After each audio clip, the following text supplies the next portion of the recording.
오늘 저희들 읽은 말씀은 마가복음 14장 40절부터 42절입니다. 다시 오사 보신즉 그들이 자니 이는 그들의 눈이 심히 피곤함이라. 그들이 예수께 무엇으로 대답할 줄을 알지 못하더라. 세 번째 오사 그들에게 이르시되 이제는 자고 쉬라. 그만 되었다 때가 왔도다. 보라 인자가 죄인의 손에 팔리느니라. 일어나라 함께 가자. 보라 나를 파는 자가 가까이 왔느니라. 아멘.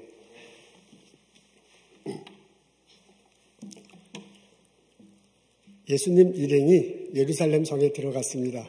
사람들이 길가에 서서 종려나무 가지를 흔들며 환영했습니다. 며칠이 지나 유월절을 맞이했어요. 만찬을 나누고 난 다음에 예루살렘 성 근처에 있는 동산으로 이동했습니다. 겟세마네라는 곳인데요. 그전에도 간혹 예수님과 제자들이 갔던 곳입니다. 제자들에게 부탁해요. 너희들 깨어있으라 하고요. 돌 던지면 닿을 듯한 조금 이제 가까운 거리에 예수님이 따로 가셔서 기도하셨습니다. 한참 기도하셨습니다. 하나님 이 잔을 내게서 옮겨 주시옵소서. 그러나 나의 뜻대로 하지 마시고 하나님 뜻대로 하옵소서. 한참을 기도하고 난 다음에 와서 보니까 제자들이 자고 있어요. 그래서 베드로에게 한 말씀 하시잖아요. 시몬아 네가 어떻게 자고 있느냐. 잠시도 깨어 기도할 수 없느냐. 라고 그렇게 핀잔 비슷하게 해주시고요. 기도하도록 부탁하셨어요. 그리고 가서 또 기도하셨습니다. 기도를 마치시고 와서 보니까 여전히 자고 있는 거예요. 본인들도 너무 좀 창피해서 그런지 미안해서 그런지 변명조차도 할 수 없는 상황이 됐습니다. 다시 예수님이 가십니다. 가서 기도하시고 세 번째로 돌아오셨어요. 그러면서 이제는 자도 된다. 이제는 쉬자. 보라 때가 됐다. 내가 잡혀갈 거다. 죄인의 손에 잡혀갈 거다. 라는 말을 하십니다. 인자가 죄인의 손에 팔리느니라. 제자들이 잠을 자고 있었습니다. 예수님이 첫 번째 기도하러 자기 전에 베드로, 야고보, 요한에게 특별히 부탁하잖아요. 내가 고민이 돼서 죽게 되었다. 죽을 지경이다. 이렇게 이 정도 말을 하면 제자들이 정신 차리고 기도해야 되는데 깨어 있어야 되는데 이게 어떻게 된 게 자고 있었습니다. 예수님 기도하시는 모습이 다른 복음서에서는 기도할 때 막 열심히 기도하니까 땀이 흐르는데 이게 땀이 흐르는 건지 피가 흐르는 건지 모를 정도다라고 그렇게 묘사되어 있잖아요. 그럼 아주 열심히 기도하는 건데 그걸 먼발치에서도 봤을 거고 먼발치에서도 느꼈을 텐데 이 제자들은 잠을 자고 있습니다. 우리가 생각해도 제자들의 모습이 참 한심스럽습니다. 이런 제자들과 함께 동고동락한다는 것은 선생으로서 참 쉽지 않은 일 것 같아요. 선생님으로서 볼 때는 이거 참 이 한심한 친구를 어떻게 믿고 일을 맡기겠는가 하는 그런 상황이 벌어졌습니다. 그런데 오늘 본문을 또 이렇게 유심히 쳐다보면 제자들은 제자들대로 스트럭을 하고 있지 않았는가라는 그런 생각이 듭니다. 당시 제자들의 내적 상태, 이 심리 상태를 엿볼 수 있는 구절이 있어요. 그게 40절입니다. 앞에 나와 있는데 우리 다 같이 한 목소리로 읽겠습니다. 시작. 그들이 예수께 무엇으로 대답할 줄 알지 못하더라. 근데 밑에 보니까 알지 못하더라 이렇게 됐거든요. 두 번째 왜 자고 있느냐라고 예수님이 물어보니까 대답은 해야 되겠는데 대답할 말이 없다라는 그런 내용입니다. 근데 그것을 알지 못하더라라고 이렇게 적어놨는데요. 이게 단순히 대답할 내용을 모른다라는 정도가 아니고 그때 당시 예수의 제자들의 심리 상황을 단적으로 표현한 것으로 그렇게 보여집니다. 사실 제자들은 몰랐습니다. 이게 갑자기 느닷없이 일이 전개되는 상황 속에서 이게 어떻게 된지 감을 부분적으로만 알고 있을지 전체적으로 알지 못했습니다. 어느 날 예수님이 예루살렘 성에 간다 그래. 가야지. 가는데 갑자기 사람들이 막 화정하고 난리를 쳐요. 그리고 십자가를 지셔야 된다고 그러고요. 식사하자고 그러더니 이건 마지막 만찬이라고 그러고 내 피다, 내 몸이다 막 이러시는 거예요. 그러면서 지금 와서는 내 고민해서 막 죽게 되었다. 막 이렇게 얘기를 하시는 상황입니다. 그리고 마지막 끝에서는 때가 됐다 그래요. 본인이 돌아가시게 될 것이다 라는 이런 소리를 하고 계십니다. 이게 우리들의 지금 우리는 앞뒤 사정을 잘 알기 때문에 이렇게 진행되구나 하는 걸 알지만은 당시 제자들 입장에서 보면은 이거는 정말 무슨 소린지 감히 잡을 수 없는 상황이에요. 예수님이 이 말했다 저 말하고 이렇게 행동했다 저렇게 행동하는 것 같이 여겨질 수밖에 없습니다. 예수님은 하나님 구원 사역에 대한 큰 그림이 있습니다. 그래서 그 그림에 따라서 이렇게 쭉 이렇게 나가시는데 제자들은 그 그림이 전혀 없는 거예요. 볼 수도 없어요. 알 수도 없어요. 느껴지지도 않아요. 부분적으로 뭔가를 듣고 부분적으로 뭔가를 보는 거야. 그러니까 제자들은 우왕좌왕 할 수밖에 없었습니다. 제자들은 전혀 예수님이 왜 저러시는지 알지 못했습니다. 놀랍게도 이런 제자들과는 상관없이 하나님 사역은 묵묵히 진행되었습니다. 하나님의 계획하심과 인도하심에 따라 예수님은 십자가를 지고 가셨습니다. 십자가에 달려 돌아가셨습니다. 그렇게 함으로써 우리들의 죄를 용서해 주실 길을 열었습니다. 하나님이 그 예수님을 살려주셨습니다. 그렇게 함으로써 우리의 죄가 용서되고 의롭게 될 길을 열어주셨습니다. 예수님이 하늘로 승천하셨습니다. 그로 인해서 우리들로 하여금 천국에 대한 소망을 가지며 살아갈 수 있는 길을 열어주셨습니다. 그게 하나님의 계획 구원 사역이야. 큰 그림이야. 그 큰 그림대로 하나님과 예수님은 묵묵히 일을 진행시켰어요. 제자들은 몰랐습니다. 제자들은 그 큰 그림 갖고 있지 못했습니다. 제자들은 알지도 못했고 보지 못했고요. 알지도 못했고 느끼지도 못했어. 그래서 왜 이런 일이 벌어지는지 우왕좌왕할 수밖에 없었습니다. 그리고 도망가기도 하고요. 배반하기도 하고요. 그리고 모른다고 하기도 했습니다. 이런 참 한심스러운 행동을 할 수밖에 없었습니다. 나중에서야 알게 돼요. 나중에서야 보게 돼요. 나중에서야 예수님의 뜻을 마음으로 받아들이게 됩니다. 예수님은 큰 그림이 있었기 때문에요. 알고 있었기 때문에 가야 할 길이 먼 거기 때문에 일직선으로 나갈 수 있었습니다. 근데 제자들은 그 그림이 없었어요. 제자들은 알지 못했어요. 왜 그런지. 제자들은 보지 못했어요. 그래서 일직선으로 나가는 예수님을 따라가지 못하고 우왕좌왕하다 가다 말다 앞뒤로 가다 그렇게 할 수밖에 없었습니다. 그런 그들을 나중에 알고 보니까 예수님이 보고 계셨어요. 나중에 알고 보니까 예수님이 기다리고 계셨어요. 예수님이 길을 열어놓으시고요. 보고 계시고 기다리고 계세요. 그리고 예수님이 제자들을 위해서 말할 수 없는 탄식으로 기도하고 계세요. 때로는 예수님이 더 이상 때가 됐을 때는 그들을 붙잡고 예수님이 있는 곳으로 잡아당기게 하시고 예수님이 본 그림을 제자들이 보게 하시고 예수님의 마음을 제자들의 마음 되게 하셨어요. 성령으로 덮어주시고 예수님을 알게 되고 비로소 예수님이 왜 그러셨다는 것을 깨닫고 예수님과 함께 십자가를 지도록 하셨습니다. 근데 그것은 나중에서야 벌어졌습니다. 생각해보면 제자들에게 벌어진 이런 현상이 우리들 신앙생활할 때도 간혹 벌어집니다. 우리 십자가를 지고 간다는 표현 자주 합니다. 예수님 믿고 예수님 가르친 대로 살아간다는 그런 의미입니다. 근데 우리가 그렇게 예수님 가르친 대로 살아가는데 어떤 땐 이해가 돼서 어떤 땐 기쁜 마음으로 하는데 어떤 땐 이해가 안 돼가지고 이게 도대체 뭔가 하는 모습을 보입니다. 예수 그리스도를 믿으면 구원을 얻는다고 해요. 그 예수님 믿어져요. 그래서 내 구원 얻은 자로 살아갑니다. 근데 어떤 때는 정말 내가 구원을 얻었는지 긴가민가 할 때도 있습니다. 영적 성숙을 위해서는 말씀 읽고 기도해야 되는데 기도해야죠 당연히. 그래서 기도해요. 어떤 때는 아침 점심 저녁으로. 근데 어떤 때는 기도하지만 어떤 때는 기도가 안 나와. 게을러져. 하고 싶지 않아. 그래서 기도하지 않는 나 자신을 보게 됩니다. 예수를 따르려면 십자가를 져야 되는데요. 다른 신앙하면 손해보는 거거든요. 내가 희생하는 거거든요.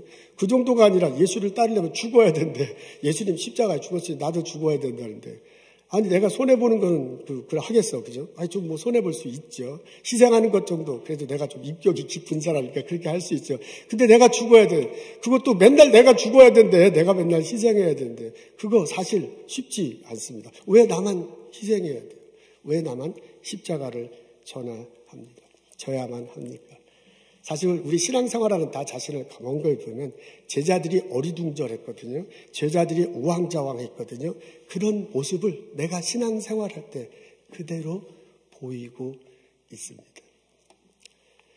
놀랍게도 감사하게도 예수님은 그런 나를 보고 계십니다.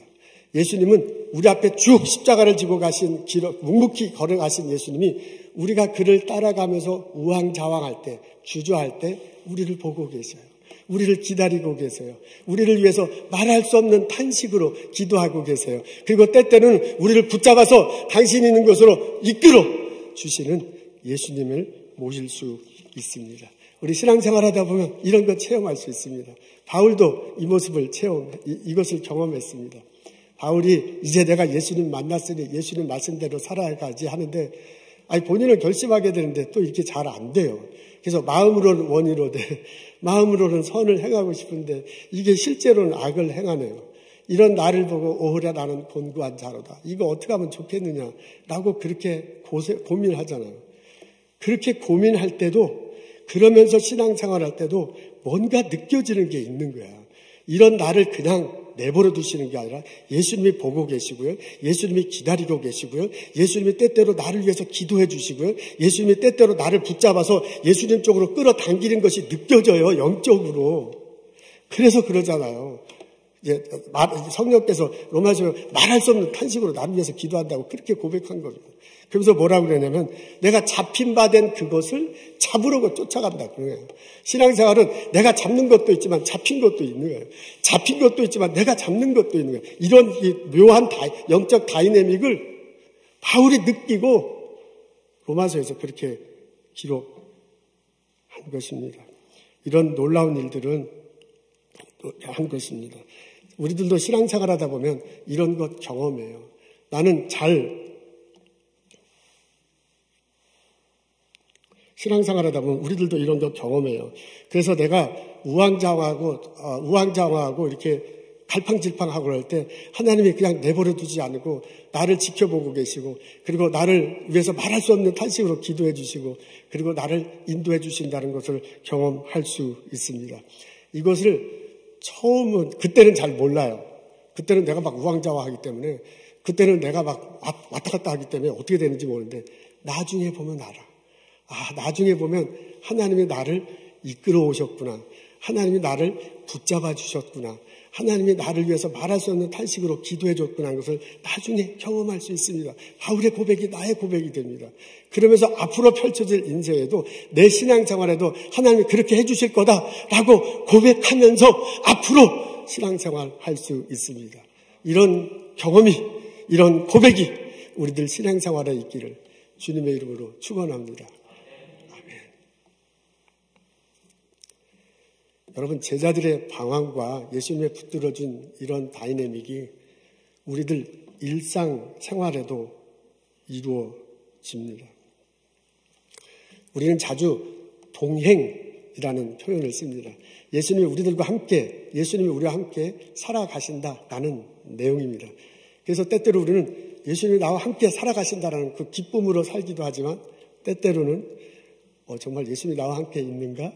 라고 질문하기도 합니다. 신뢰는 진짜 신뢰한다고 말을 하지만은 예수님 동행하시면 신뢰하지 못하는 모습을 간혹 보일 때도 있습니다. 코로나 바이러스가 미국 땅에 덮쳐진 지 1년 되었습니다. 모든 것들이 멈춰섰다가 다시 재개되는 상황입니다. 이게 다시 재개되니까 좋다라고만은 할 수 없죠. 많은 것들이 변한다고 합니다. 그 많은 것들이 변하는데 내가 어떻게 대처할 수 있을까? 우리는 고민하게 됩니다. 팬데믹을 지나면서 내 인생의 의미가, 내가 세상을 바라보는 눈이 더 깊어졌을까? 더 넓어졌을까? 아니면 더 얕아졌을까? 하는 질문도 해봅니다. 내 일터는 이전보다 더 좋아졌을까? 나빠졌을까? 내 연구과제는 지금까지 해온 것들이 정말 앞으로 막 세상이 변하는데 결실이 맺을 거고 그게 이 세상을 변화시키는데 큰 의미를 줄 건가 말 건가? 우리는 고민할 수밖에 없습니다. 우리의 자녀들도 이제 무럭무럭 자라고 있는데 그 자녀들이 변화하는 세상 속에서 잘 적응하고 리더십을 가지고 이끌어 나갈 수 있을까? 아니면 퇴보할까? 우리는 고민할 수밖에 없습니다. 이런 생각을 가지고요. 앞뒤 이렇게 곰곰이 생각해보면 답은 모른다는 거예요. 급격하게 변하고 있고 코로나로 인해서 더 빠르게 변하고 있는데 변하고 있다는 것은 알지만 그것이 어떻게 될지는 몰라요. 그래서 답답해. 그래서 불투명해. 그래서 불안한 것이 우리들의 현실입니다. 그것은 마치 깜깜한 밤중에 징검다리를 건너가는 것 같아요. 우리가 인생을 길 걷는 거하고 비유해서 잘 표현하잖아요. 우리가 전혀 모르는 길을 가는데 엄청나게 넓은 냇가가 나타나서 이거 어떻게 건너야지 하고 이렇게 보니까 징검다리, 돌다리 있죠. 돌다리가 이렇게 있어서 저 길로 가면 될 것 같아요. 그래서 그 돌다리 하나를 딛고 또 멀리 떨어진 것도 또 딛고 가다 보니까 점점 어두워지고 깜깜해졌어요. 그래서 그 넓은 냇가에 징검다리를 건너다가 깜깜한 밤중이 돼가지고 오도가지 못하는 그런 거하고 아주 비슷해. 내가 이제까지 이렇게 왔으니까 또 다른 징검다리가 있는 돌을 디디면 되는데 안 보이니까 저거 디딜까 말까? 디뎌도 되나? 이 징검다리를 건너가서 저편에 뭐가 있는가? 있기는 있는 것 같은데 어떻게 될지 모르는 것 같은 그게 우리들의 심정이에요. 근데 우리가 그 길을 갈 때 우리가 이 징검다리를 건너갈 때 예수님이 동행한다고 믿고 징검다리를 건너가는데 그 예수님이 눈에 안 보이잖아요. 그 돌도 잘 안 보이는데 그래서 내가 믿음으로서 예수님이 함께한다고 건너갈 때도 있지만 다음 돌을 디딜 때도 있지만 딛지 못하고 우왕좌왕 주저하고 뒤로 갈까 앞으로 갈까 그러기도 해. 우리 인생길 그러면서 살아가잖아요. 여러분 그런 경험 해보신 적 없으십니까? 아니 지금 그러고 있지는 않습니까? 고맙고 감사하게도 예수님은 이런 나를 보고 계십니다. 예수님은 이런 나를 기다리고 계십니다. 예수님은 이런 나를 위해 말할 수 없는 탄식으로 기도하며 붙잡아 주시기를 원합니다. 때로는 옆에 조용히 같이 있기도 하고 때로는 품어주기도 하고 때로는 붙잡아 주기도 하며 우리를 이끌어 주시고 인도해 주십니다. 하나님은 우리들에 대한 큰 그림을 그리고 계십니다. 하나님은 나의 삶에 대한 큰 계획을 가지고 인도하고 계십니다. 나는 그 그림이 안 보여. 나는 그 계획하심을 가끔 말하기를 하지만 이게 확실히 왔다 갔다 할 때도 있어. 그래갖고 내가 잘 모르니까 제가 다 느껴지지 않으니까 나는 우왕좌왕해. 나는 넘어져. 나는 왔다 갔다 돌아가려고 그래. 나는 다음 디딤돌을 디딜까 말까 해.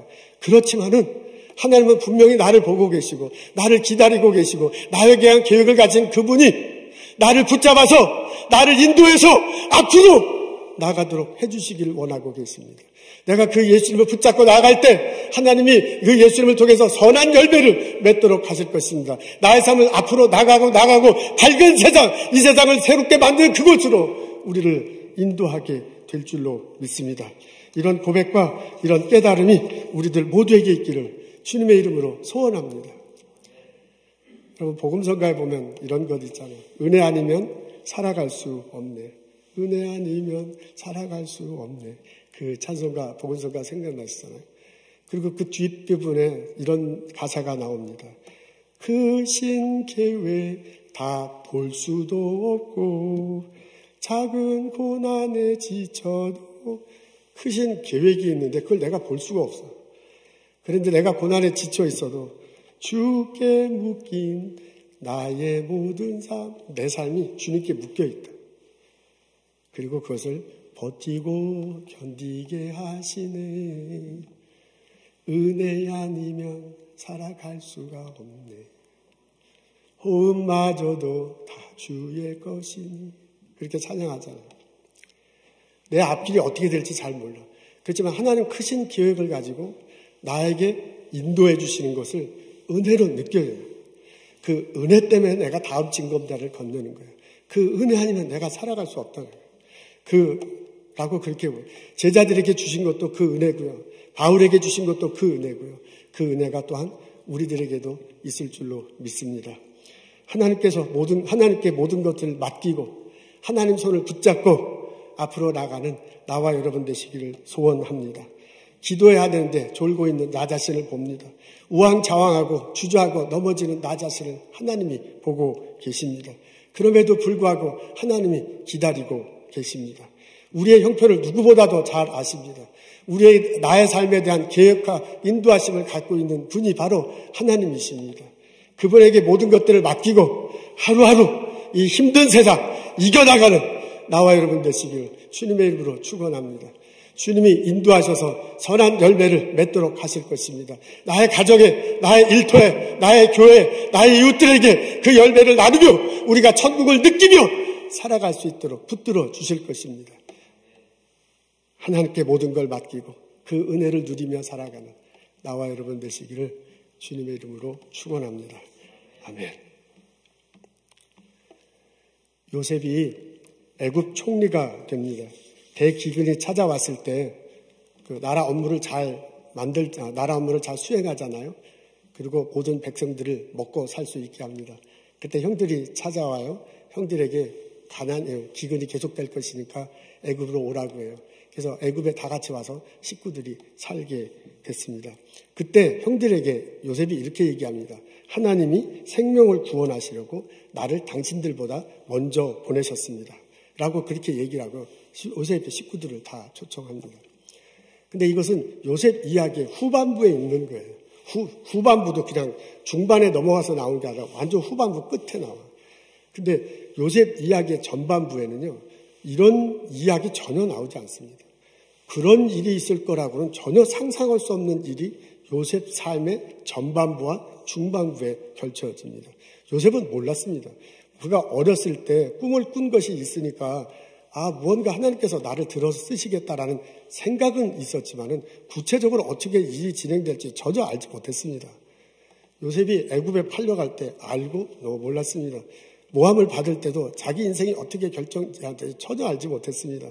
감옥에 들어가서 언제 나갈지 본인이 어떻게 알아요? 앞으로 인생이 어떻게 될지 전혀 알지 못했습니다. 근데 하나님은 요셉에 대한 삶에 대한 큰 계획, 큰 그림이 있으신가, 큰 계획하심이 있으시고요. 인도하심 따라 요셉을 이끌어 가시고요. 나중에 총리 대신이 되게 하시고요. 요셉 한 사람을 통해서 나라를 살리잖아요. 가족을 살리잖아요. 생명 살리는 일을 하게 하셨습니다. 요셉은 몰랐지만 하나님은 그렇게 하셨습니다. 제자들 몰랐지만 예수님은 그 제자들을 보고 계시고 기다리고 계시고요. 그리고 그를 말할 수 없는 탄식으로 기도하시고 그를 이끌어 오셨어요.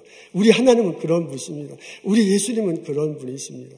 우리가 예배하는 하나님은 나를 그렇게 보고 계십니다. 우리가 믿고 따르는 예수님은 나를 그렇게 기다리고 계십니다. 우리가 노래하는 성령님은 나를 위해서 그렇게 말할 수 없는 탄식으로 기도하며 우리를 이끌어 주시기를 원하십니다. 그 하나님을 붙들고 그 예수님을 신뢰하고 그 성령님께 기도하며 오늘 하루하루를 살아가는 나와 여러분 되시기를 주님의 이름으로 소원합니다. 하나님이 우리를 이끌어 주실 것입니다. 하나님이 이 어려움을 극복해서 우리의 믿음이 점점 더 깊게 만들어 주실 것입니다. 하나님이 우리 이 징검다리를 건너가서 우리의 삶을 풍요롭게 하실 것입니다. 나를 통해서 가족들이, 이웃들이, 회사가, 이 나라가 풍성한 삶을 살고 하나님을 알게 하실 것입니다. 이 은혜가, 이 찬양이 우리의 것이 되기를 주님의 이름으로 축원합니다. 아멘. 기도하겠습니다. 하나님, 저희들 삶 이끌어 주셔서 감사합니다. 때로 답답하고 한심해 보이고 우왕좌왕하는 우리들이 볼썽사나워 보일지라도 묵묵히 지켜보시고 기다려 주시고 때때로 우리를 위해서 기도해 주시고 때때로 우리를 인도해 주셔서 감사합니다. 그 예수님을 바라보며 묵묵히 하루하루를 살아갈 수 있도록 도와주시옵소서. 하나님 안에서 선한 열매 맺음을 바라보며 이 어려움을 극복해 나갈 수 있도록 주여 붙들어 주옵소서. 축복하옵소서. 하나님, 주님께서 주신 많은 것들 기억하고 거룩하게 구별하여 하나님께 예물 드립니다. 어려운 가운데서도 주께 주신 것을 감사하며 예물 드립니다. 여러 가지 기도 제목 갖고 주님께 감사하며 예물드리며 간구하며 예물드리며 예배드립니다. 우리의 예물과 우리들의 예배를 받아주시옵소서. 하나님 원하시는 곳에 사용하여 주옵소서. 기도 제목 들어주시고 큰 은혜와 은총을 경험하며 주님을 찬양하며 살게 하옵소서. 예수님 감사합니다. 예수님 이름으로 기도합니다. 아멘.